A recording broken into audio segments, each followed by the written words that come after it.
প্রিয় শিক্ষার্থীবৃন্দ, বিশ্বজুড়ে করোনা ভাইরাস কোভিড-19 এর এই মহা দুর্যোগকালীন সময়ে জাতীয় বিশ্ববিদ্যালয় কর্তৃক আয়োজিত অনলাইন ক্লাসে তোমাদেরকে স্বাগতম। আশা করি তোমরা সবাই সুস্থ আছো, ভালো আছো, সুন্দর আছো। আমি মোহাম্মদ আতিয়ার রহমান, সহযোগী অধ্যাপক ব্যবস্থাপনা, সরকারি এমএম কলেজ যশোর, তোমাদেরকে অনলাইন ক্লাসে স্বাগত জানাচ্ছি। আমি তোমাদের ব্যবস্থাপনা বিষয়ে সম্মান তৃতীয় বর্ষের ট্যাক্সেশন ইন বাংলাদেশ কোর্সটি পাঠদান করব। আজ আমাদের দশম ক্লাস। ইতিমধ্যে আমরা 9টি ক্লাস নিয়েছি। আশা করি তোমরা ক্লাসটি অত্যন্ত মনোযোগ সহকারে শুনবে এবং উপভোগ করবে। তাহলে আসো আমরা আমাদের পাঠ কার্যক্রম শুরু করি।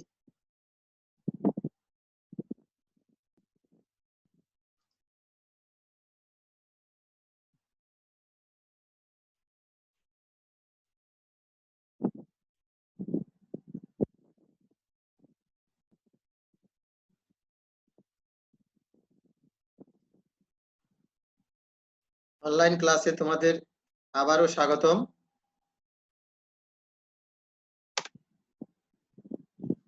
যে বিষয়টি আমি আগেই উল্লেখ করেছি, আমি তোমাদের পাঠদান করব ব্যবস্থাপনা বিষয়ে সম্মান তৃতীয় বর্ষের ট্যাক্সেশন ইন বাংলাদেশ কোর্সটি, যেটির কোর্স কোড নাম্বার 232607 এবং আমাদের লেকচার নম্বর আজকে 10 এবং আমাদের আজকের আলোচ্য বিষয় হচ্ছে কৃষি খাতে আয়।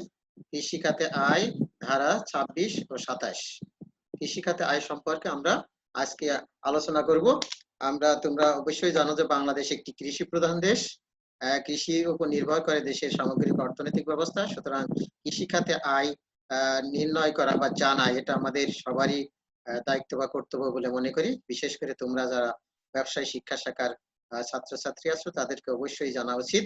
সে কারণে এটা আমাদের পাঠ্যসূচির অন্তর্ভুক্ত করা হয়েছে বিষয়টি এবং সিলেবাসের অন্তর্ভুক্ত করা হয়েছে। আমরা আজকে কৃষি খাতে আয় নির্ণয় শিখবো। তাহলে শুরুতেই আমরা আসি কৃষি খাতে আয়। কৃষি খাতে আয়টা কি জিনিস সেটা আমরা শুরুতেই জেনে নিই। যে 1984 সালের আয়কর অধ্যাদেশের যে আমাদের আয়ের যে 7টি খাত উল্লেখ করা আছে তার ভিতরে অত্যন্ত গুরুত্বপূর্ণ একটি খাত আছে কৃষি খাত। যে আমাদের 1984 সালের আয়কর অধ্যাদেশের যে 7টি আয়ের খাত বলা আছে ইতিমধ্যে তোমরা জেনেছো। সেক্ষেত্রে অত্যন্ত গুরুত্বপূর্ণ একটি খাত হলো কৃষি খাত। এই কৃষি খাতের এখানে আমাদের আয়কর যে আইনের 2-1 ধারা অনুসারে বাংলাদেশে অবস্থিত এবং কৃষিকার্যে ব্যবহৃত ভূমি হতে যে আয় পাওয়া যায় তাকে আমরা কৃষি আয় বলে অভিহিত করে থাকি। তার মানে আয়কর অধ্যাদেশের 1984 সালে আয়কর অধ্যাদেশের 2-1 ধারা অনুসারে বাংলাদেশে অবস্থিত এবং কৃষিকার্যে ব্যবহৃত ভূমি হতে যে আয় পাওয়া যায় তাকে আমরা এক কথায় কৃষি আয় নামে অভিহিত করে থাকি।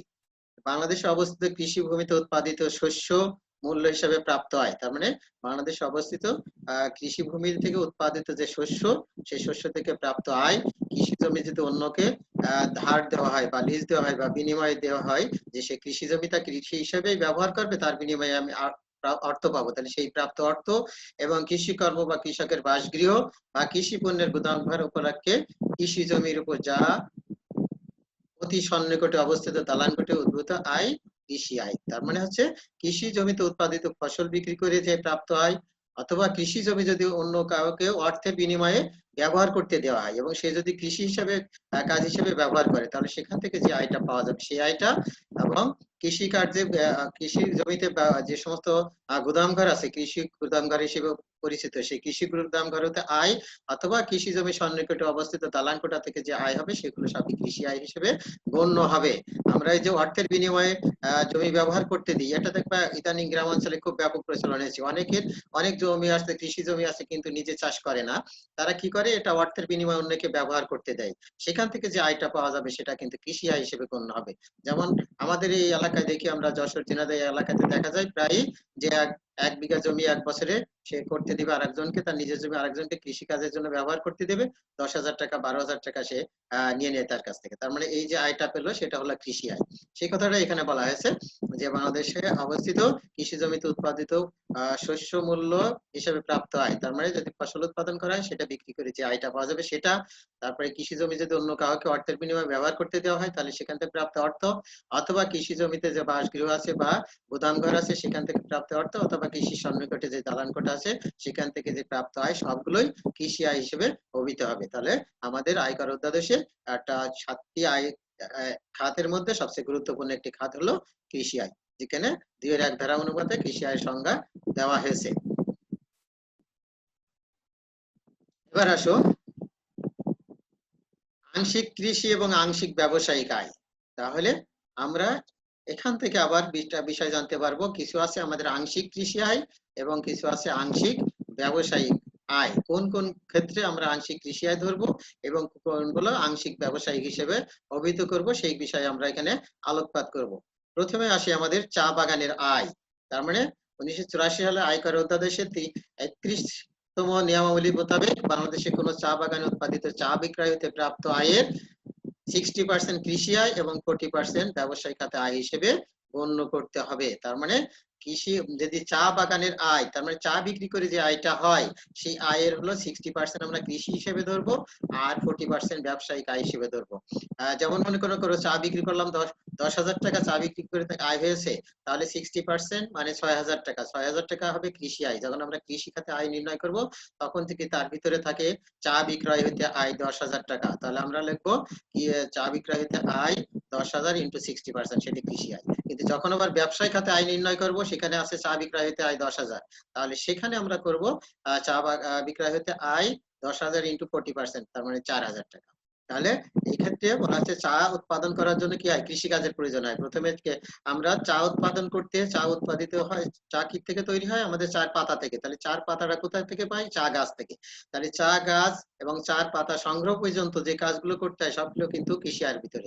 পরবর্তীতে সেটা প্রসেস করতে হয় বিভিন্ন প্রক্রিয়ার মাধ্যমে, সেটা প্রক্রিয়া শিল্পের প্রক্রিয়ার মাধ্যমে সেটা বাজারজাতকরণ বা ব্যবহার উপযোগী করা হয়।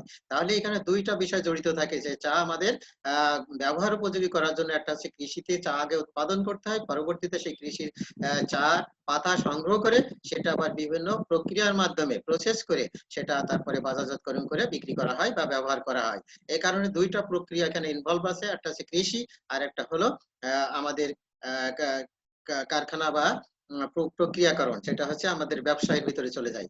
তাহলে এখানে আমরা দুইটা আয় এই জন্য ভাগ করে দেওয়া হয়েছে যে 60% আসবে চা বিক্রি থেকে, যে আয়টা হবে সেটা 60% আমরা কৃষি আয় ধরবো আর 40% আমরা ব্যবসায়িক খাতে আয় ধরবো। তাহলে এই বিষয়টা আমরা বুঝলাম। ঠিক একই রকম রাবার বাগান হতে আয়, এটা 1984 সালে আয়কর নিয়মাবলী 32তম নিয়মাবলী মোতাবেক বাংলাদেশে উৎপাদিত রাবার যদি উৎপাদনকারী কর্তৃক দেশে শিল্পজাত করে বিক্রয় করা হয় তাহলে সেই বিক্রয় উপলব্ধ আয়ের 40% ব্যবসায়িক আয় এবং 60% কৃষি আয় হিসেবে বিবেচিত হবে।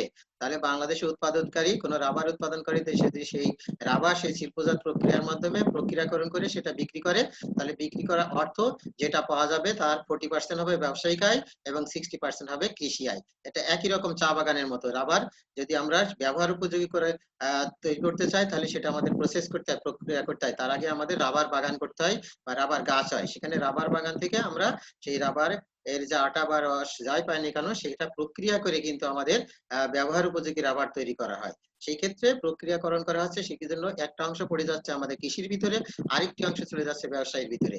তাহলে এটাও কিন্তু আমাদের চা বাগানের আয়ের মতো একই রকম, যে আমাদের এখানে কিছু প্রক্রিয়া করা হচ্ছে, সেটা প্রক্রিয়াজাতকরণ করা হচ্ছে, শিল্পজাতকরণ করা হচ্ছে, আর একটা হচ্ছে অংশ কৃষির মাধ্যমে উৎপাদন করা হচ্ছে। সেই জন্য এটা আমরা 60% ধরবো আমাদের কৃষি আয় আর হলো 40% ধরবো রাবারের সেটা হলো সেটা হলো ব্যবসায়িক আয়। তাহলে একই রকম চা বাগানের আয় এবং রাবার বাগান হতে হয়। তাহলে তোমরা অবশ্যই মনে রাখবে যে চা বাগান হতে আয় কৃষি আয় হিসেবে আমরা নেবো 60% আর 40% ব্যবসায়ী আয়। ঠিক একই রকম রাবার বাগান হতে আয় যদি আমাদের অঙ্কের ভিতরে বলা থাকে তাহলে 60% আমরা ধরবো কৃষি আয়, 40% ধরবো ব্যবসায়িক আয়। ঠিক আছে, এবার আসো আমাদের চিনি শিল্পের আয়। চিনি শিল্প যে সমস্ত প্রতিষ্ঠান নিজস্ব জমিতে ইক্ষ উৎপাদন করে উহা হতে চিনি তৈরি করে, নিজস্ব জমিতে ইক্ষ উৎপাদন করছে এবং সেখান থেকে যদি চিনি তৈরি করে সেই সকল প্রতিষ্ঠানের অর্জিত আয় আংশিক কৃষি আয় এবং আংশিক ব্যবসায়িক আয়। তার মানে যে সমস্ত প্রতিষ্ঠান নিজস্ব জমিতে ইক্ষ উৎপাদন করছে এবং ইক্ষ থেকে চিনি তৈরি করছে সেই সকল প্রতিষ্ঠান চিনি বিক্রি করে যে অর্জিত অর্থ হবে তার আংশিক হবে কৃষি আয় এবং আংশিক হবে ব্যবসায় আয়। ইক্কুর বাজার মূল্যকে বলা হয় কৃষি খাতে আয় হিসেবে বিবেচনা করা হবে এবং চিনির বিক্রয় মূল্য হতে ইক্কুর বাজার আর মূল্য বাদ দিয়ে যেটা থাকবে সেটা হলো ব্যবসায়িক আয় হবে। তাহলে এখানে যে চিনি শিল্পের যে আয় আছে, চিনি বিক্রি করে যে আয়, সেখানকেও সেই আয়কে আমরা দুইটি অংশে ভাগ করছি। সেখানে একটা অংশ আমরা দিচ্ছি কৃষি আয়, আরেকটি অংশ দিচ্ছি ব্যবসায়। কৃষি আয় কোনটু, যেটা আমরা বলছি ইক্ষুর বাজার মূল্য, যে কাঁচা যে ইক্ষু বা আখ, সেই ইক্ষুর বাজার মূল্যটা আছে কৃষি আয়। আর চিনি বিক্রি করে, উৎপাদিত চিনি বিক্রি করে যে চিনি বিক্রয় থেকে যে টাকাটা আমরা পাচ্ছি, সেটা, সেই টাকা হতে আমরা ইক্ষুর বাজার মূল্য বাদ দিলে যে টাকাটা থাকবে সেটা হবে ব্যবসায়িক আয়। তাহলে এক্ষেত্রে আমাদের কোনো পার্সেন্টেজ উল্লেখ নাই, সেক্ষেত্রে আমরা লিখবো চিনি শিল্পের আয়ের ক্ষেত্রে ইক্ষুর বাজার মূল্যটা হলো কৃষি আয়, আর চিনি থেকে, চিনি বিক্রয় করে যে টাকাটা পাবো সেখান থেকে ইক্ষুর বাজার মূল্য বাদ দিয়ে যেটা থাকবে সেটা হলো আমাদের ব্যবসায়িক আয়। ঠিক আছে? এবার আসো তামাক শিল্পের আয়। এটাও চিনি শিল্পের আয়ের মতো একই রকম, যে তামাক শিল্পের মালিক কর্তৃক কৃষি জমিতে তামাক উৎপাদন করে উহা হতে যদি বিড়ি বা সিগারেট তৈরি করে বিক্রি করলে উক্ত আয় আংশিক কৃষি আয় এবং আংশিক ব্যবসায়িক হবে। তার মানে কোনো তামাক শিল্পের মালিক যদি কি করে, তার জমিতে কি তামাক উৎপাদন করে, সেই তামাক যদি প্রক্রিয়া করে যদি বিড়ি বা সিগারেট তৈরি করে, তাহলে বিড়ি বা সিগারেট বিক্রি থেকে যে আয়টা হবে সেটা আংশিক কৃষি আয় এবং আংশিক ব্যবসায়। সেই ক্ষেত্রে তামাকের বাজার মূল্যকে বলা হচ্ছে, তামাকের বাজার মূল্যকে কৃষি খাতে আয় হিসেবে বিবেচনা করা হয়, আর বিড়ি বা সিগারেটের বিক্রয় মূল্য হতে তামাকের বাজার মূল্য বাদ দিয়ে যা থাকবে সেটা হলো ব্যবসায়িক আয়। তাহলে তোমরা এখানে খেয়াল করো, চিনি শিল্পের আয় আর তামাক শিল্পের আয় কিন্তু একই প্রক্রিয়ার ভিতরে আমাদের অঙ্কে ট্রিটমেন্ট করতে হবে। যেখানে তামাকের বাজার মূল্য, যেটা কাঁচা তামাকের বাজার মূল্য, সেটা হলো আমাদের কৃষি আয়, আর বিড়ি বা সিগারেট বিক্রি করে যে টাকাটা পাবো সেখান থেকে আমরা তামাকের বাজার মূল্য বাদ দিয়ে যে টাকাটা থাকবে সেটাকে আমরা কি করব, সেটাকে আমরা ব্যবসায়িক আয় হিসেবে অভিহিত করব। তাহলে আমাদের এই আংশিক কৃষি এবং আংশিক ব্যবসায়িক আয়ের এখানে চারটি সেক্টর, এই চারটি জিনিস তোমরা অবশ্যই মনে রাখবা। চা বাগানের আয়, রাবার বাগানের আয়, চিনি শিল্পের আয় এবং তামাক শিল্পের আয়। চিনি শিল্পের আয়, তামাক শিল্পের আয় একই রকম সিস্টেম, চা বাগান এবং রাবার বাগান হতে আয় এই দুটি আর এক রকম সিস্টেম। ওই দুটো একই রকম, এই দুটো একই রকম। বিষয়টা একটু খেয়াল করলে, একটু মনে রাখলে কোনো সমস্যা হবে না। পরবর্তীতে আসো কি আছে, অকার্যধার্য কৃষি আয়। এবার আমরা আসি অকার্যধার্য কৃষি আয়। এটা আমরা প্রথম দিকের কোন একটি ক্লাস হয়তো আমি নিশ্চয়ই বলেছিলাম। সেটা অকার্যধার্য, নিম্নলিখিত কৃষি আয় অকার্যধার্য বা মোট আয়ের নির্ণয়ে অন্তর্ভুক্ত হয় না। তার মানে অকার্যধার্য হয় সেটা কোনটা, আমরা জানি যে করদাতার কৃষি ছাড়া অন্য কোনো আয় না থাকে, আর অন্য কোনো সেক্টর থেকে তার একটি পয়সাও আয় নেই, তার সমস্ত আয় কৃষি থেকে আয়, সেক্ষেত্রে তার 2 লক্ষ টাকা পর্যন্ত অকার্যধার্য। 2 লক্ষ টাকা পর্যন্ত অকার্যধার্য। আমরা এমনি জানি জেনারেল সেন্সে যে সবার জন্য অকার্যধার্য আছে 2,50,000 টাকা। তাহলে এই ক্ষেত্রে যদি উনি কৃষি আয় ছাড়া আর কোনো আয় না থাকে, তাহলে তার ক্ষেত্রে অকার্যধার্য হবে, প্রথমেই হবে 2,50,000 টাকা অকার্যধার্য, বাদ আবার 2 লাখ টাকা অকার্যধার্য, যেহেতু সেখানে টিকা দিতে হবে, যেহেতু তার একমাত্র আয় কৃষি খাত থেকে। কৃষি খাত হতে একমাত্র আয় হলে তিনি আরো 2 লাখ টাকা পর্যন্ত অকার্যধার্য পাবেন। প্রথমে পেয়েছেন 2,50,000 টাকা, পরবর্তীতে আরো 2 লক্ষ টাকা পাবেন। কারণ 2,50,000 টাকা এটা সবার জন্য আছে, যে যে আয়ও করুক না কেন তাহার সবার জন্যই কিন্তু 2,50,000 টাকা পর্যন্ত ছাড় আছে অকার্যধার্য। পরবর্তীতে যদি কৃষি, শুধুমাত্র কৃষি খাত থেকে কারো আয় হয়ে থাকে, তাহলে প্রথমেতে 2,50,000 সবার জন্য প্রযোজ্য, সেটা তো ছাড় পাবেনই, তার পরবর্তীতে তিনি আরো 2 লাখ টাকা পর্যন্ত অকার্যধার্য তিনি ধরতে পারবেন। এটা বাংলাদেশ সরকার কর্তৃক নির্ধারিত। আমাদের যখন বাজেট ঘোষণা করা হয় তখন প্রতি বছর এটা পরিবর্তন বা সংশোধন করা হয়, কয়েক বছর একই রকম রাখা হয়, আবার কিছু সময় পরে হয়তো চেঞ্জ করা হয়। এখানে একটা উদাহরণ আছে, তোমরা ভালো করে লক্ষ্য করবে, যে উদাহরণস্বরূপ মিস্টার আলিমের 2018-19 আয় বর্ষে কৃষি আয় 4,60,000 টাকা, তার অন্য কোনো খাতে আয় নেই। 4,60,000 টাকা, তার অন্য কোনো খাত থেকে আর আয় নেই। তাহলে মিস্টার আলিমকে কত টাকার কর দিতে হবে, ক্লিয়ার করো, কত টাকার উপরে কর দিতে হবে। তাহলে 4,50,000 মাইনাস 2,50,000, এটি সবার জন্য প্রযোজ্য, সে 2 লাখ অকার্যধার্য 2,50,000 মাইনাস আরো 2 লক্ষ টাকা, যেহেতু একমাত্র আয় কৃষি আয়, সুতরাং আরো 2 লাখ, তাহলে মোট 4,50,000 টাকা বাদ গেল। প্রথমে 2,50,000, পরে 2 লাখ, তাহলে 4,50,000 বাদ গেল, থাকলো 10,000 টাকা। এই 10,000 টাকার উপরে তার ট্যাক্স দিতে হবে। এই 10,000 টাকার উপরে যে ট্যাক্স হয় সেই ট্যাক্সটাই তাকে প্রদান করতে হবে। 10,000 উপরে 10% ধরলে হয় 1,000 টাকা, কিন্তু এটা আবার বিভিন্ন জায়গায় আমাদের মিনিমাম চার্জ হিসেবে অভিহিত আছে, যেমন উপজেলা শহরে আছে মিনিমাম 2,000 টাকা, জেলা শহরে মিনিমাম 3,000 টাকা, এবং সিটি কর্পোরেশন বা ঢাকা শহরে আছে মিনিমাম 5,000 টাকা, এরকম একটা আমাদের মিনিমাম কর আছে। যখন একক ব্যক্তির কর যখন আমরা নির্ণয় করব তখন আমরা এই বিষয়গুলো আরো বিস্তারিত জানতে পারবো। তাহলে সেই ক্ষেত্রে আমরা মিনিমাম কর তার দিতে হবে, যেহেতু 10,000 টাকায় কর আসছে 10%, 1,000 টাকাতে 1,000 টাকায় এখন সর্বনিম্ন কর হলো 2,000 টাকা, এই টাকাটা তাকে প্রদান করতে হবে।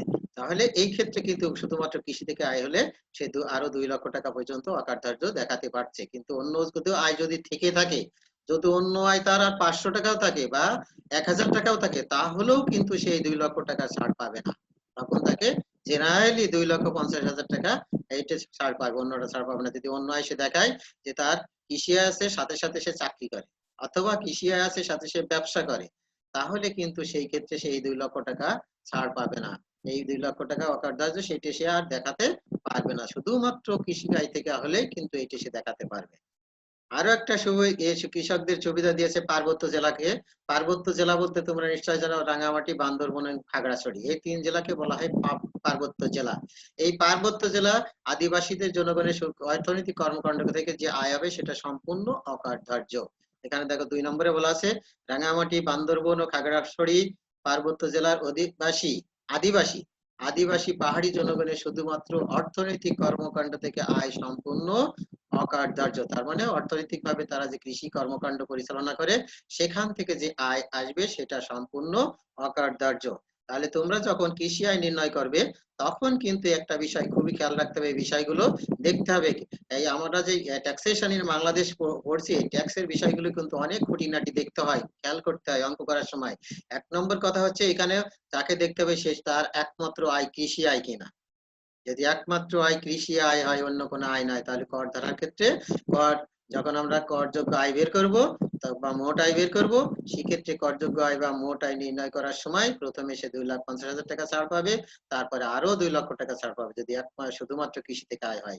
আবার খেয়াল করব যদি তার বাড়ি অনেক সময় বলা থাকে অমুক জেলার কৃষক, সেই ক্ষেত্রে যদি সেই কৃষকের জেলা রাঙ্গামাটি, বান্দরবন বা খাগড়াছড়ি এই 3টি জেলার কোনো একটি জেলা উল্লেখ করা থাকে, তাহলে আমরা সেই ক্ষেত্রে তার সম্পূর্ণ আয় হলো অকার্যধার্য। সেটা আমরা লিখে দেব যে টিকা হিসেবে যে যেহেতু তিনি রাঙ্গামাটি পার্বত্য জেলার আদিবাসী, সুতরাং তার অর্থনৈতিক কর্মকাণ্ড সম্পূর্ণ অকার্যধার্য। তাহলে সেটা আমাদের খেয়াল রাখতে হবে কিন্তু যে কোন জেলার অধিবাসী নেই। তাহলে আমরা অকার্যধার্য কৃষি আয় পেয়ে গেলাম।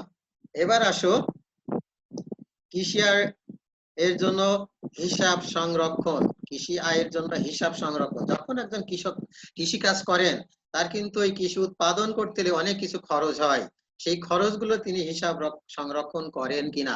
যদি হিসাব সংরক্ষণ করে থাকেন তাহলে যত টাকা হিসাব খরচ হয়েছে তার উৎপাদন করার ক্ষেত্রে, এই ক্ষেত্রে শুধু উৎপাদন খরচ, কিন্তু উৎপাদন করার ক্ষেত্রে যে খরচটা হবে সেটা যদি তিনি হিসাব রাখেন পুঙ্খানুপুঙ্খ ভাবে, তাহলে উৎপাদিত ফসল বিক্রি করে যে টাকা হবে সেখান থেকে তিনি এই খরচটা বাদ দিয়ে দেখাতে পারবেন। বাদ দিয়ে আরো যদি অন্যান্য পরোক্ষ খরচ থাকে সেগুলো বাদ দিয়ে তারপরে করযোগ্য আয় কত সেটি বের করতে পারবেন বা কৃষি খাতে মোট আয় বের করতে পারবেন, যদি তিনি হিসাবের বই সংরক্ষণ করেন। আর যদি হিসাবের বই সংরক্ষণ না করেন, তার বীজ কত হয়েছে, সার কত হয়েছে, চাষবাস খরচ কত হয়েছে, তার ভূমি কর্ষণ কত খরচ হয়েছে, পরিবহন কত হয়েছে, কৃষি যন্ত্রপাতি গবাদি পশু রক্ষণাবেক্ষণ খরচ কত হয়েছে, এগুলো যদি তিনি হিসাব সংরক্ষণ না করেন, তাহলে উৎপাদন খরচ হিসেবে আমরা দেখাতে পারবো ফসল বিক্রয়ে 60% পর্যন্ত উৎপাদন খরচ দেখাতে পারবো। সেই কথাটা এখানে বলা আছে, দেখো করদাতা কৃষি আয়ের জন্য হিসাবের বই সংরক্ষণ করলে উৎপাদন খরচের সম্পূর্ণ অনুমোদিত খরচ হিসেবে পণ্য বা ফসল বিক্রয় হতে বাদ দিতে পারে। যদি করদাতা কৃষি আয়ের জন্য হিসাবের বই সংরক্ষণ করেন, সে পুঙ্খানুপুঙ্খ হিসাব রাখেন যার উৎপাদন খরচ কত হয়েছে, সেই উৎপাদন খরচ যদি হিসাব রাখেন তাহলে ফসল বিক্রয় থেকে সেই উৎপাদন খরচটা বাদ দিতে পারবে।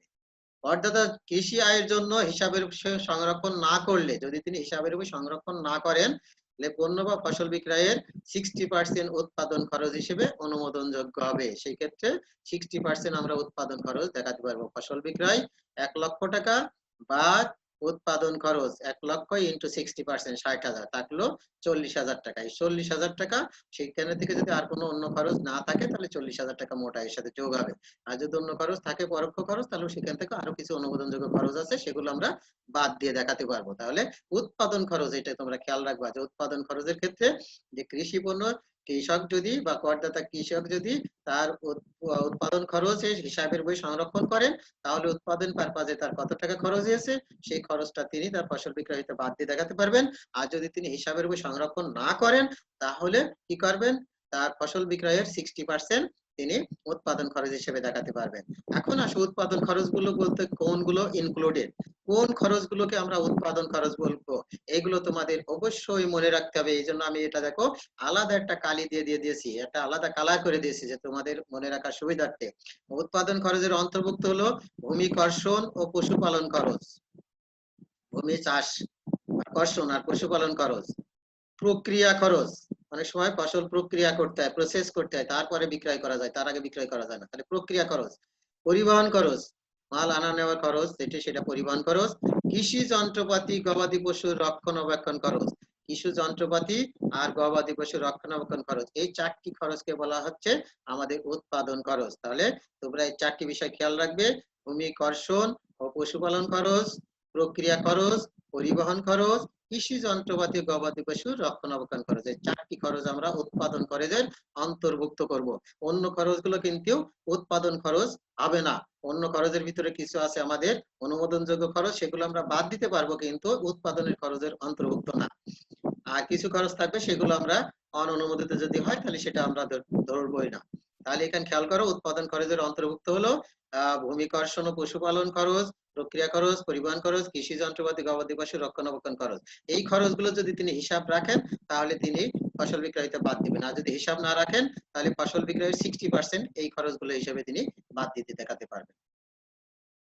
এবার আসো আমাদের কি আছে পরের ক্লাস, পরের পেজে কি আছে আমরা আসি।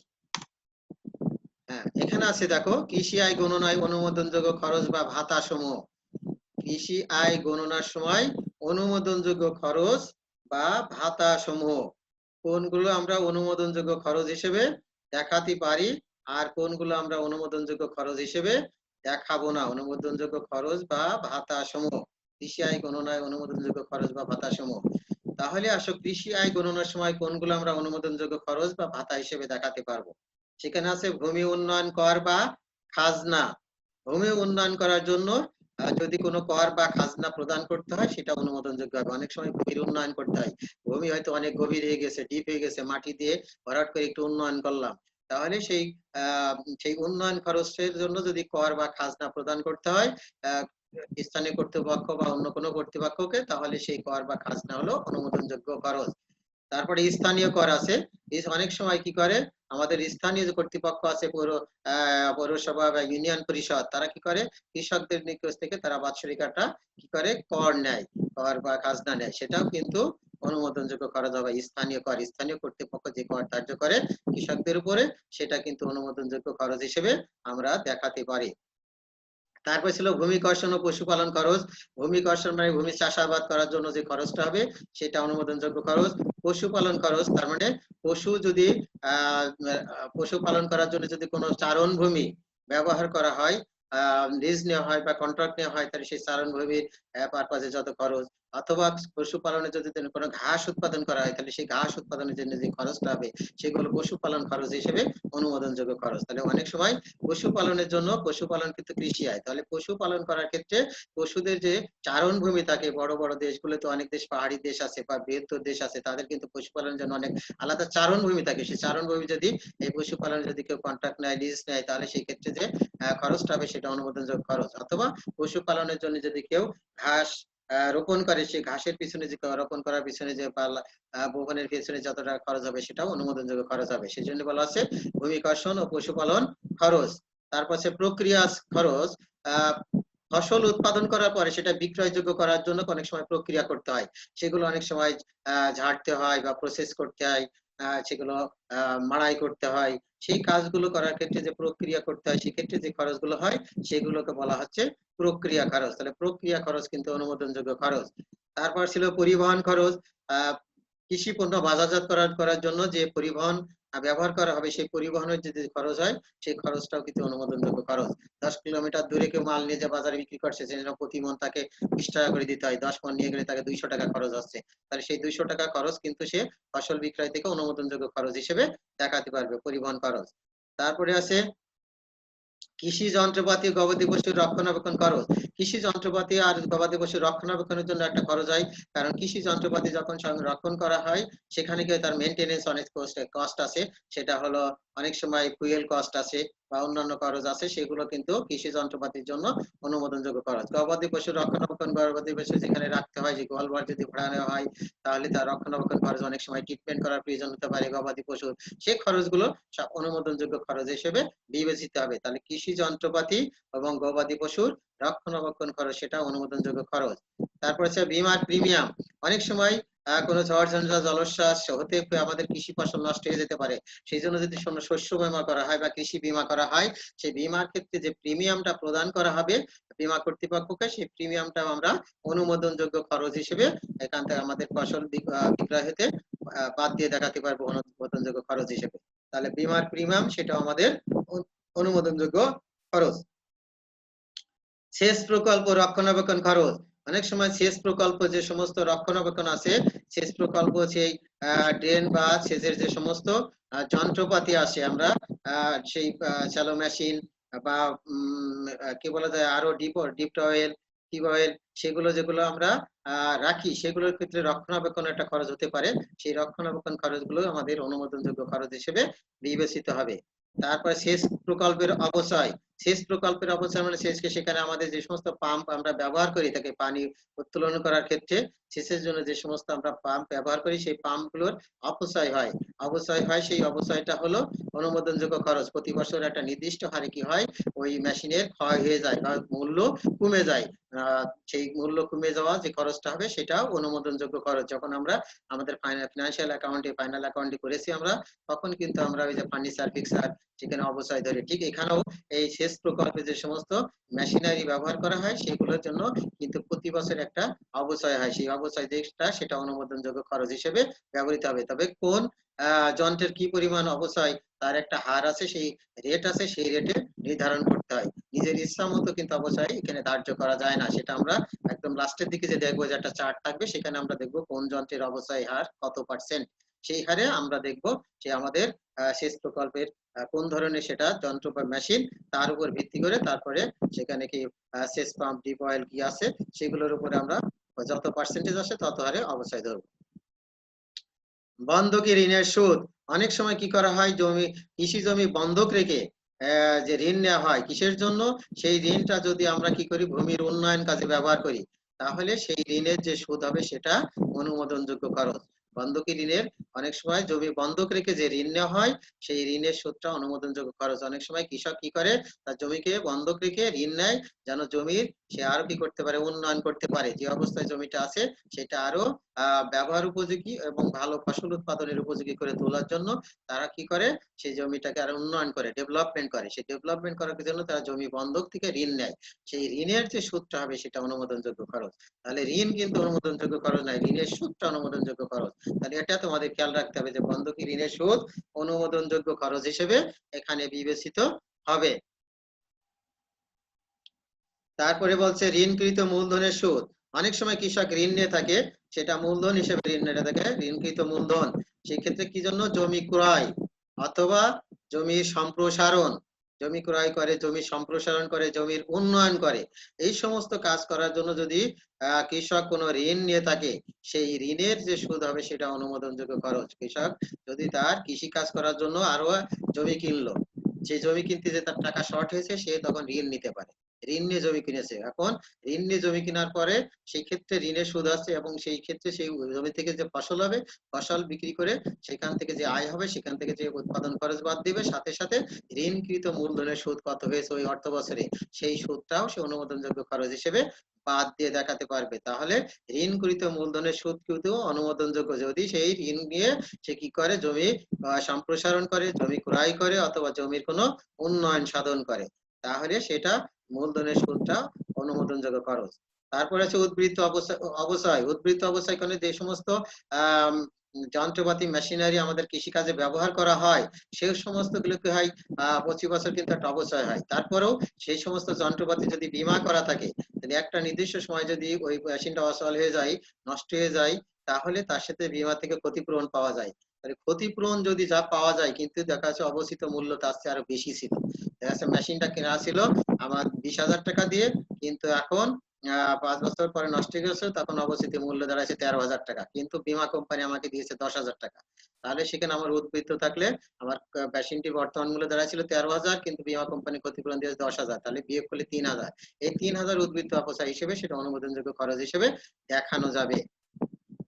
কৃষি যন্ত্রপাতি বিক্রয় বা হস্তান্তরিত ক্ষতি, কোনো অর্থ বছরে যে কৃষি যন্ত্রপাতি বিক্রয় করা হয়, ক্রয় করা হয়েছিল, এখন বিক্রয় করে দিলাম, সেই ক্ষেত্রে বিক্রয় করার পর যদি ক্ষতি হয়, যে টাকা দিয়ে আমি কিনেছিলাম বিক্রি করছি তার চেয়ে কম টাকায়, তাহলে সেক্ষেত্রে আমার যে ক্ষতিটা হলো, তাহলে সেটাও আমরা যন্ত্রপাতি বিক্রয়জনিত ক্ষতি, সেটা অনুমোদনযোগ্য খরচ হিসেবে দেখাতে পারবো। অথবা যে যন্ত্রপাতিটা ব্যবহার করেছি 5-7 বছর, ব্যবহার করার পরে প্রতি বছর অবচয় কাটেছি, কাটতে কাটতে এখন অবশিষ্ট মূল্য যা দাঁড়িয়েছে, বিক্রি করেছি তার চেয়ে কম, অবশিষ্ট মূল্যের চেয়েও যদি কম মূল্য বিক্রি করি, তাহলে যে আমাদের যে অবশিষ্ট মূল্য থেকে আমরা বিক্রয় মূল্য বিয়োগ করে যে টাকাটা থাকলো, সেটা আমরা কি করবো, যন্ত্রপাতি বিক্রয় বা হস্তান্তরিত ক্ষতি হিসেবে দেখাতে পারবো। একটা মেশিন ক্রয় করেছিলাম 18,000 টাকা দিয়ে, অবশিষ্ট মূল্য দাঁড়াচ্ছে 12,000 টাকা, বিক্রি করেছি 10,000, তাহলে আমার এখানে অবশিষ্ট মূল্য ছিল 12,000, বিক্রি করলাম 10,000, 2,000 টাকা কিন্তু এখানে কৃষি যন্ত্রপাতি বিক্রয় বা হস্তান্তর জড়িত ক্ষতি এখানে হয়ে গেল।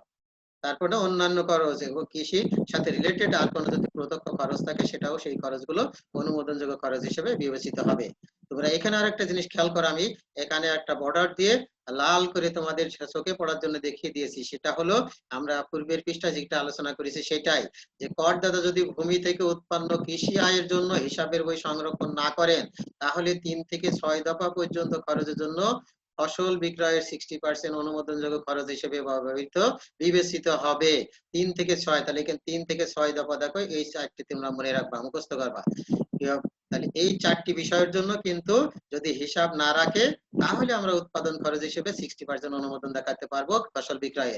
আর যদি সেগুলো পুরাপুরি হিসাব রাখে, হিসাবের বই সংরক্ষণ করে, তাহলে যা অ্যাকচুয়াল খরচ হয়েছে সেটাই অনুমোদনযোগ্য খরচ হিসেবে দেখাবো, তখন আর 60% কাটার দরকার নাই। তাহলে 3 থেকে 6 দফায় আমাদের ভূমি কর্ষণ ও পশুপালন খরচ, প্রক্রিয়া খরচ, পরিবহন খরচ, কৃষি যন্ত্রপাতি, গবাদি পশুর রক্ষণাবেক্ষণ খরচ, এই চারটি হচ্ছে উৎপাদন খরচ বলা হচ্ছে। এই উৎপাদন খরচ যদি সে হিসাবের বই সংরক্ষণ করে, তাহলে যে পরিমাণ খরচ হয়েছে সেইটা অনুমোদনযোগ্য। আর যদি হিসাবের বই সংরক্ষণ না করে, তাহলে এই চারটি বাবদ ফসল বিক্রয়ে 60% অনুমোদনযোগ্য খরচ হবে। আর অন্যান্য যেগুলো আছে উপরে দুইটা, আরো নিচে যে আরো 7 থেকে 14 আছে, এগুলো যদি আরো এই আইটেম গুলো যদি খরচ থাকে, সেগুলো আমরা অনুমোদনযোগ্য খরচ হিসেবে বাদ দিয়ে দেবো। কিন্তু উৎপাদন খরচ হচ্ছে এই চারটি, এই চারটি সরাসরি উৎপাদনের সাথে রিলেটেড, প্রত্যক্ষভাবে জড়িত, এই জন্য চারটিকে বলা হচ্ছে উৎপাদন খরচ। ভূমি কর্ষণ পশুপালন খরচ, প্রক্রিয়া খরচ, পরিবহন খরচ, কৃষি যন্ত্রপাতি, গবাদি পশু রক্ষণাবেক্ষণ খরচ, এই চারটি তোমরা মনে রাখবা। এই চারটির হিসাব দেওয়া থাকলে যা খরচ হয়েছে তাই, আর যদি হিসাব না দেওয়া থাকলে তাহলে ফসল বিক্রয় 60% অনুমোদনযোগ্য বিবেচিত হবে। আর অন্যগুলো যেগুলো আছে উপরে দুইটা আর নিচে 7 থেকে 14 পর্যন্ত আছে, এর ভিতরে কোনো আইটেম যদি খরচ থাকে, তাহলে সেটাও আমরা অনুমোদনযোগ্য খরচ হিসেবে আলাদাভাবে বিয়োগ করে দেখাতে পারবো মোটাই থেকে। এরপরে আমাদের কি আছে, আসো।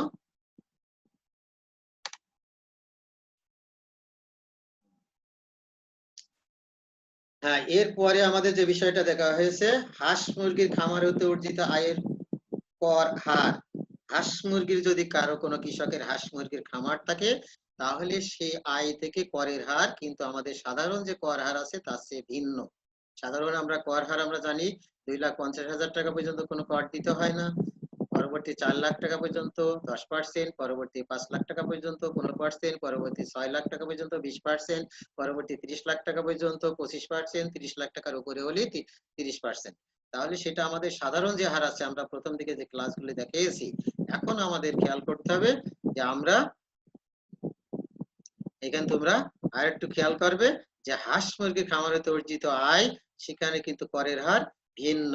তাহলে সেখানে করের হার কি বলা আছে, প্রথম 20 লক্ষ টাকা পর্যন্ত আয়ের উপর শূন্য, প্রথম 20 লক্ষ টাকা পর্যন্ত আয়ের উপর কোনো কর দিতে হবে না। কোন কৃষকের যদি হাঁস মুরগির খামার থাকে, সেই খামার থেকে অর্জিত আয়ের 20 লক্ষ টাকা পর্যন্ত কোনো কর দেওয়া লাগবে না। পরবর্তী 10 লক্ষ টাকা আয়ের উপর 5%, তার মানে যদি 30 লাখ টাকা আয় হয়, প্রথম 20 লাখ টাকা দেওয়া লাগলো না, পরবর্তী 10 লাখ টাকার জন্য 5% দেওয়া লাগলো। তার অবশিষ্ট যদি আরো থাকে আয়, তাহলে অবশিষ্ট আয়ের উপরে 10% হারে কর দিতে হবে। তাহলে হাঁস মুরগি খামার হতে অর্জিত আয়ের উপরে এই পরিমাণ আমাদের এই হারে কর দিতে হয়। তাহলে তোমরা এটা কিন্তু খেয়াল করবা যে কৃষকের কোনো হাঁস মুরগি থেকে আয় হয়েছে কিনা। যদি হয়ে থাকে তাহলে সেটা আমরা আলাদা হিসাব দেখাবো। এটা মোট আয়ের সাথে যোগ করে যখন কর নির্ণয় করব, কর নির্ণয় করার সময় এখানে যে কয় টাকা যোগ করেছি সেটা আলাদা রেখে বাদ বাকি টাকার কর হিসাব করে এইটির উপর আবার এই হারে কর নির্ণয় করব। প্রথম 20 লাখ টাকা পর্যন্ত কোনো কর দেওয়া যাবে না, পরবর্তী 10 লাখ টাকা পর্যন্ত 5%, পর অবশিষ্ট টাকার উপরে 10%। তাহলে হাঁস মুরগির খামার হতে অর্জিত আয়ের উপর কর হার কিন্তু এইটা, তোমরা এটা খেয়াল রাখবে। তারপরে কি বলছে, হাঁস মুরগি চিংড়ি ও মাছের হ্যাচারি এবং মৎস্য চাষ হতে অর্জিত আয়ের উপর কর হার। এখানে ছিল হাঁস মুরগির খামার, হাঁস মুরগি বড় করে বিক্রি করে। আর এখানে হাঁস মুরগি চিংড়ি ও মাছের হ্যাচারি মানে বাচ্চা বাচ্চা ফোটায় বাচ্চা মুরগি বিক্রি, হাঁস মুরগি বিক্রি করে দেয়। চিংড়ি বা মাছের হ্যাচারি সেই মাছের ছোট ক্ষুদ্র পোনা বাচ্চা সেগুলো বিক্রি করে দেয়। এবং মাছ চাষ অথবা যদি মাছ চাষ থাকে এইগুলো থেকে অর্জিত আয়ের উপর কর হার নিম্ন হারে হয়। তাহলে এখানে ছিল হাঁস মুরগি খামার, আর এখানে হাঁস মুরগি চিংড়ি বা মাছের হ্যাচারি, হ্যাচারি মানে ছোট ছোট বাচ্চা, সেগুলো যদি তৈরি করে উৎপাদন করে বিক্রি করে, অথবা যদি মাছের চাষ করে, মাছের চাষ করে মাছ ছোট হোক আর বড় হোক, মাছের চাষ যদি থাকে মাছ উৎপাদন করে বিক্রি করে তাহলে করের হার নিম্ন। তাহলে সেই ক্ষেত্রে দেখা যাচ্ছে প্রথম 20 লক্ষ টাকা পর্যন্ত আয়ের উপর 0, পরবর্তী 10 লক্ষ টাকা আয়ের উপর 5%, অবশিষ্ট আয়ের উপর 10%। এই জন্য তোমরা প্রায় খেয়াল করবা যে সমস্ত কর্মকর্তা কর্মচারীরা দুর্নীতিবাজ তারা কিন্তু তাদের আয়কর ফাইলে দেখায় যে মাছের চাষ হতে অর্জিত আয়। কারণ হচ্ছে কি, সেটা মাছের চাষ থাক বা না থাক সে একটা ভুয়া লাইসেন্স দেখায়, সেখানে দেখায় যায় মাছের চাষ দেখায়। কারণ কি, তার কর দিতে হয় কম। প্রথমে 20 লক্ষ টাকা আয়ের উপর কোনো কর দিতে হচ্ছে না, পরবর্তী 10 লক্ষ টাকার উপরে 5% এবং অবশিষ্ট আয়ের উপর আরো 10%। এটা যদি আমাদের শুধু চাকরিজীবী না, অনেক রাজনীতিবিদও আছে, সবাই না, কিছু কিছু রাজনীতিবিদও আছে, তারাও যে অনেক সময় যদি অবৈধ পন্থায় ইনকাম করে তাহলে দেখা যায় মাছের চাষ হতে আয়। সেটা আমাদের প্রায়ই আমরা টকশোতে শুনে থাকি যে আমাদের নির্বাচন কমিশন অফিস, সেখানে যে সমস্ত আয়কর ফাইল সাবমিট করা হয়েছে যেখানে অনেক লোকজন দেখাচ্ছে যে তার মাছ চাষ হতে আয়। এর কারণ হলো সরকারকে কর ফাঁকি দেওয়া, কম হার। এমনি যদি অন্য আয় দেখাতো তাহলে কর বেশি দেওয়া হতো, আর মাছের চাষ হিসেবে দেখালে কর কম দিতে হচ্ছে। আর একটা সুবিধা হচ্ছে সে সরাসরি তার মাছ চাষ আদৌ আছে কি না আছে এটা সরেজমিনে কয়জন দেখতে যায়, দেখতে যায় না বললে চলে। যাই হোক, তোমরা এই বিষয়গুলো খেয়াল রাখবে যে আমাদের হাঁস মুরগির খামারে অর্জিত আয় আর হাঁস মুরগি চিংড়ি মাছের হ্যাচারি ও মৎস্য চাষে অর্জিত আয়ের উপরে কর হার।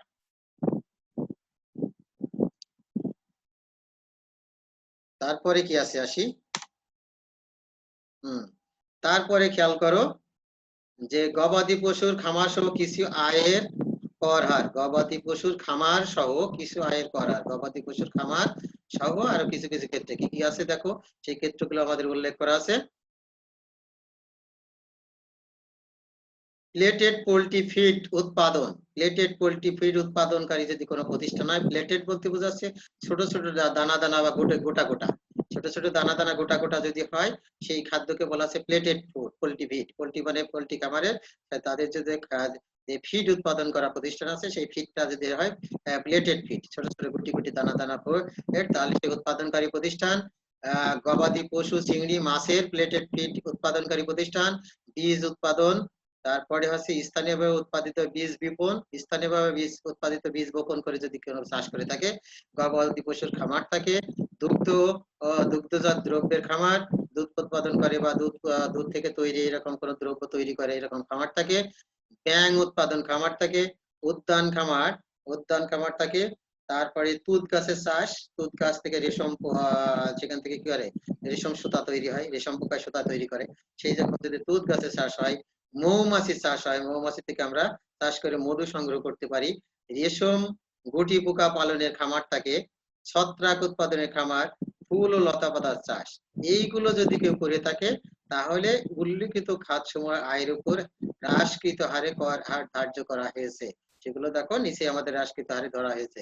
তাহলে কোন খাতগুলোর উপরে এই কর হার, সেই খাতগুলো আমরা উল্লেখ করেছি যে প্লেটেড পোল্ট্রি ফিড উৎপাদনকারী প্রতিষ্ঠান, গবাদি পশু চিংড়ি ও মাছের প্লেটেড ফিড উৎপাদন, বীজ উৎপাদন, কোন বীজ উৎপাদন করে আমাদের কৃষি ফসলের জন্য যে বীজ যদি উৎপাদন করে এমন কোন প্রতিষ্ঠান, স্থানীয়ভাবে উৎপাদিত বীজ বিপণন, যদি স্থানীয় বীজ উৎপাদন করেছে এবং সেটা বাজারজাত করেছে, বাজারজাতকরণ করে, তাহলে সেই ধরনের প্রতিষ্ঠানের আয়। গবাদি পশুর খামার আছে, এই ধরনের প্রতিষ্ঠানের আয়। দুগ্ধজাত দ্রব্যের খামার, দুধ উৎপাদন করে বা দুধ থেকে, অথবা দুধ থেকে কোনো দ্রব্য তৈরি করে, যেমন ছানা, মাখন, মিষ্টি, তাহলে এই ধরনের প্রতিষ্ঠান। তারপরে ব্যাঙ উৎপাদন খামার, যারা দিয়ে ব্যাঙ উৎপাদন করে, ব্যাঙ চাষ করে। উদ্যান খামার প্রকল্প, উদ্যান গাছপালা লাগানো বিভিন্ন ধরনের। তুঁত গাছের চাষ, মৌমাছির চাষ, রেশম গুটি পোকা পালনের খামার, ছত্রাক উৎপাদন খামার, ফুল ও লতা পাতার চাষ। এই ধরনের যারা চাষ করে থাকবে, উৎপাদন করে থাকবে বা এখান থেকে আয় করে থাকবে, তাদের কাছে আয়ের উপর আমাদের আয়কর হবে নিম্নলিখিত হারে। সেগুলো কি কি? প্রথম 10 লক্ষ টাকা আয়ের উপরে 3%, পরবর্তী 20 লক্ষ টাকার উপরে 10%, অবশিষ্ট আয়ের উপরে 15%। তাহলে এই ক্ষেত্রে আমাদের খেয়াল রাখতে হবে, এই ধরনের কোনো যদি চাষ কারো থেকে থাকে, তাহলে প্রথম 10 লক্ষ টাকা আয়ের উপর আছে 3% দিতে হবে, পরবর্তী 20 লক্ষ টাকার উপরে 10%, আর অবশিষ্ট টাকার উপরে 15% হারে কর দিতে হবে। তারপরে কি আছে আসো। হ্যাঁ, এখানে দেখো তোমাদের প্রত্যেকের বইতে আছে, যে বই হোক না কেন সব বইতে আছে, যেটা আমি আগেই বলেছিলাম, যে কৃষিকার্যে ব্যবহৃত সম্পদের অনুমোদনযোগ্য অবচয়ের হার, অবচয় কত হারে আমি নির্ধারণ করব, সেটা নিজের ইচ্ছা মতো অবচয় ধরলে হবে না। এখানে অবচয়ের হার উল্লেখ করা আছে, সেই হারেই কিন্তু অবচয় ধরতে হবে। তাহলে সেই হারে অবচয় যদি আমরা ধরি, সেই অবচয়ের হারটা তোমরা খেয়াল করো। এখানে পাকা দালান, তার অবচয়ের হার হচ্ছে 10%, আংশিক কাঁচা, আংশিক পাকা দালান 15%, তারপর কাঁচা দালান তার হলো 20%, পাকা দেওয়াল 5%। এরকম প্রত্যেকটা জিনিসের এখানে উল্লেখ করা আছে, যে কোন জিনিসের উপর আমরা অবচয় কত ধরবো। যে ট্রাক্টর আছে কত, তারপরে পাওয়ার পাম্প কত, বা বাষ্প চালিত ইঞ্জিন, ওয়ার্কস টুল, দেশীয় গরুর গাড়ি, এইগুলো সবগুলো কাঁচা সেচ কূপ, তারপর পাকা সেচ কূপ, কাঁচা সেচ খাল, পাকা সেচ খাল, পুকুর, নলকূপ, স্থায়ী উপকরণ দ্বারা নির্মিত বেড়া, পশু চালিত লোহের যন্ত্রপাতি বা ক্ষুদ্র যন্ত্রপাতি, ওজন যন্ত্র, এইগুলোর বা পাওয়ার পাম্প, এইগুলোর উপরে আমাদের কি পরিমাণে আমরা অবচয় কাটবো, সে কি হারে কাটবো, সেটা আমাদের একটা বইয়ে চার্ট দেওয়া আছে। সেই চার্টটা তোমরা দেখে নিলেই বুঝতে পারবে। যখন অঙ্কের ভিতরে তোমার অবচয় বলা থাকবে, যে ওজন মাপা যন্ত্রের অবচয়, তখন তুমি সেই ওজন মাপা যন্ত্রের মূল্য দেওয়া আছে, সেই মূল্য থেকে আমি কত পার্সেন্ট কাটবো, সেটা আমরা এখান থেকে দেখে নেবো। যে ওজন মাপা যন্ত্রের অবচয়, এটা সম্ভবত 25% অথবা 10%। এখানে হয়তো সোজাসুজি কতটা বোঝা যাচ্ছে না, বইতে তোমরা সোজাসুজি দেখতে পারবে। তাহলে এই ওজন মাপা যন্ত্র এরকম, যে প্রত্যেকটা জিনিসের একটা মূল্য দেওয়া আছে, অবচয় ধরতে বললে সেখান থেকে আমরা অবচয় পার্সেন্ট কত, সেই পার্সেন্ট হিসেবে আমরা অবচয় ধরে নেবো। আর যদি পার্সেন্টেজ দেওয়া থাকে, তাহলে তো কোনো কথাই নাই, তাহলে তো আরো সহজ। সেটা তোমরা সহজেই সেটা পেয়ে যাবে, যে আমরা অবচয়ের হার কত উল্লেখ করা আছে। যদি অবচয়ের হার উল্লেখ করা না থাকে, তাহলে কিন্তু আমরা এই বিষয়গুলো আমরা একটু খেয়াল করব, সেখান থেকে আমরা সে হারে অবচয় কাটবো। এই হচ্ছে মোটামুটি আমাদের কৃষি থেকে আয় নির্ণয় করে, কৃষিখাত থেকে আয় নির্ণয় করার ক্ষেত্রে যে বিষয়গুলো আমাদের জানার প্রয়োজন, আমরা মোটামুটি জানার চেষ্টা করেছি। আর একটা বিষয় খেয়াল রাখতে হবে, যদিও সেটা অত ইম্পর্টেন্ট না, বা আমাদের সময়ও কম, ক্লাস সংখ্যা কম, যেহেতু সব আনতে সম্ভব হয়নি। যদি কৃষিক্ষেত্রে কোনো লস হয়, তাহলে অন্যান্য ক্ষেত্রের আয় দিয়ে সেটা পূরণ করতে হয়। যেমন মনে করে একজনের কৃষিক্ষেত্রে লস হয়েছে, বা লোকসান হয়েছে 10,000 টাকা, কিন্তু তার ব্যবসায় খাতে আয় হয়েছে 1 লক্ষ টাকা, তাহলে সে কি হবে, সেই ক্ষেত্রে তার মোট আয় এখানে হবে 90,000 টাকা। সেক্ষেত্রে সে লাগবে কৃষিতে লস 10,000, আর এখানে ব্যবসায় থেকে লাভ হয়েছে 1 লক্ষ টাকা। তাহলে 1 লক্ষ মাইনাস এই লসটা, কৃষির লসটা অন্য জায়গায় আমরা পূরণ করে নিই। সেই জন্য এটা তোমরা খেয়াল করবা, যদি এরকম কোথাও থাকে যে কৃষিতে লস হয়েছে কিন্তু অন্য জায়গায় তার লাভ হয়েছে, তাহলেও অন্য কৃষির লসটা অন্য জায়গা দিয়ে পূরণ করতে হয়, অন্য আয় দিয়ে অ্যাডজাস্ট করতে হয়, সমন্বয় করতে হয়। সে বিষয়টা আমি এখানে উল্লেখ করা হয়নি। এবং আমাদের যেহেতু ক্লাস বা সময় সংখ্যা কমের কারণে আমরা যত দ্রুত সম্ভব, যতটুকু প্রয়োজন, সেইগুলোই আলোকপাত করার চেষ্টা করেছি। থ্যাংক ইউ অল, সবাইকে অনেক অনেক ধন্যবাদ। সবাই ভালো থাকো, সুস্থ থাকো, সুন্দর থাকো, নিরাপদ থাকো, এবং বাসায় ঘোরাফেরা না করে সবাই পড়ালেখা করো। সবাইকে আবারও অনেক অনেক শুভেচ্ছা।